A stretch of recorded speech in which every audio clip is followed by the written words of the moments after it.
Hello and welcome to Hearts Standard after another defeat for Hearts. It was a decent performance at least this time. Joel, what were your thoughts on the game?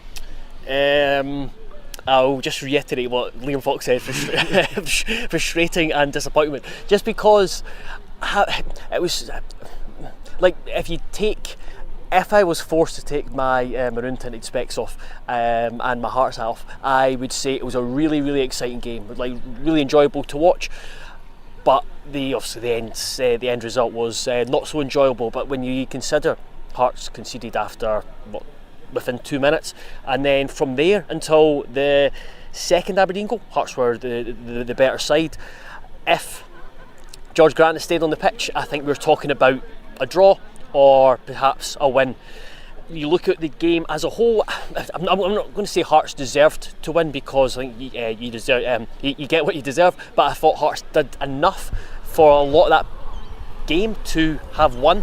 Chances created, the way they made it difficult at times for Aberdeen. I think Aberdeen shot themselves in the foot a few times, but a lot of that was down to Hearts' really good play. But ultimately, the red card from George Grant, it's killed us. I should say this is shaking about in the rain, so sorry if you're getting a little bit the wind. The wind, yeah. Sorry, shaking about in the rain. So sorry if you're getting a little bit of a seasickness watching this. I suppose when we look at even just the first half, Aberdeen didn't create a whole lot. I mean, you say they take the lead in the first couple of minutes. It was a deflected shot. After that, they didn't really, in the first half, force a save out Craig Gordon. It was Hearts creating all the chances. I mean, I suppose given the rut that Hearts are in, I know they won the other night, but I suppose they do deserve a bit of praise for the mentality they showed in that first half. Yeah, absolutely. I think going behind so early. Yeah, and I think they deserve praise for the way they went about the game, because you consider, yes, there's all the fatigue element, the travel element. There's also not as much time between Thursday night and the travel plans to actually prepare to face Aberdeen and get game plan in place. They trained at Formartine, however you pronounce it. You're right the second time. Yeah, they trained there on the Saturday, I believe, because they stayed up here after the Dinamo Minsk game, and to put in a kind of really measured performance, shown that resilience, having gone behind, and the way they went about it was really impressive. And we're standing here talking about another defeat, but there was far more positives to take from this game than there was in the vast majority of games this season put together. Yeah, even the Ross County game. I mean, I was talking about the positives that could be taken from there, and it was scraping the barrel because of the run that we're on and things like that. But I think we played a lot better there than we did against Ross County. I suppose there's still a little bit of a fragility there. So for all I'm saying there that Craig Gordon wasn't really bothered too much in the first half. I still think we looked vulnerable when Aberdeen went direct. Yeah, and I think that's something that the probably new manager will have to fix long term. Is that, I kind of wrote about it in the preview or the predicted lineup, but the kind of transition period between Hearts having possession and losing it, and teams can, and that's something that Aberdeen really good at with their pace and their directness, and they certainly caused us a few times. And I turned to you in the first half, and there was a few times where Frankie Kent or I think Ogie Goki maybe once, Boateng, just got their leg in and stopped a through ball, or intercepted a pass, or stopped a player from advancing into the box. So yeah, I think there is an element of vulnerability that needs to be fixed defensively. You wrote about Spittle after the game. He scored a cracking goal. He had probably his best performance in a Hearts jersey. Yeah, absolutely. I think asked him that after the game. I don't think there's any problem about it. I think he did all right against Ross County. Did he do all right against Ross County? Came off the bench. Yeah. Perhaps there was again. Changed that much. Yeah, Ross. Remember, he might have come off the bench. I think it was Grant and Devlin that started as the eights. But he definitely performed well against Dinamo Minsk. I think he's one of the few that probably got pass marks for that on an individual level. And then it was his best performance today. I just thought out of possession he put a lot of dig. but in possession he was really progressive for the ball. He linked up well with Danda and then James Penrice when he came on, and then you saw with his goal, that's what Hearts fans have been wanting from since he's signed from Motherwell, is his ability to shoot from outside the box, to score from outside the box. That's something that is a massive attribute for a player to have in your team.